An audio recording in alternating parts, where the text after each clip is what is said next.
So for today, ang lulutuin ko po ay adobong kangkong. Kangkong, oyster sauce, sibuyas at bawang. So ang una kong hihiwain guys ay ang bawang. Ayan.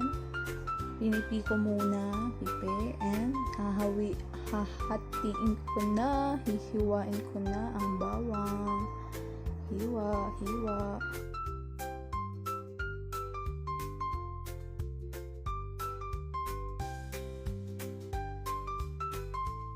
Tapos ko nang hiwain ang bawang. Ang susunod ko namang hihiwain ay ang sibuyas. So, hiwain na natin siya. Yan, hiniwa-hiwa ko na siya guys. Hiwa, hiwa.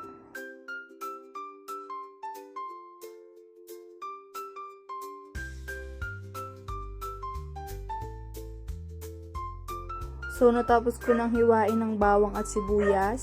Ang gagawin ko naman ay hihimayin ang kangkong.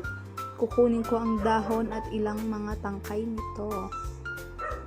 Yan, kukunin ko na ang mga kangkong, tatanggalin sa tangkay. Yan. Pagtapos ko kunin ang tangkay at ang dahon ay huhugasan ko na siya. Yan, tangkay, tanggalin. Yan, kinuha-kuha ko na.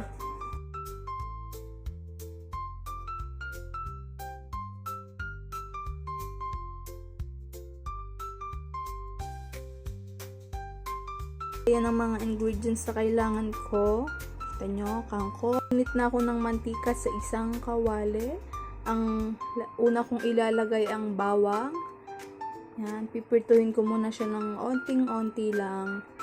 At pagkatapos kong pirtuhin ng konti ang bawang ay isusunod ko ang sibuyas. Pipirtuhin ko din siya ng onting-onti lang. Gigisahin ko silang dalawa. Ayan, gisa-gisa, bonding all together silang dalawa.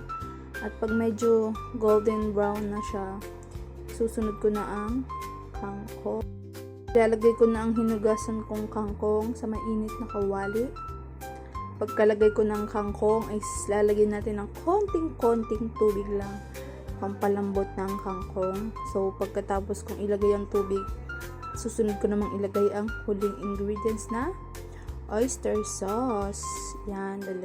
Pagkatapos kong ilagay ang oyster sauce ay hahaluin na natin silang lahat. Bonding all together ulit. Yan. Hintayin nating lumambot ang kangkong. Halo-halo. Papakuluin muna natin siya ng konting-konti para lumambot ang ating kangkong. Ayan guys. Malapit na siyang kumulo. At ayan na ang finished product ng ating adobong kangkong. Kita nyo naman, umuusok pa. Fresh from the kawali. Adobong kangkong.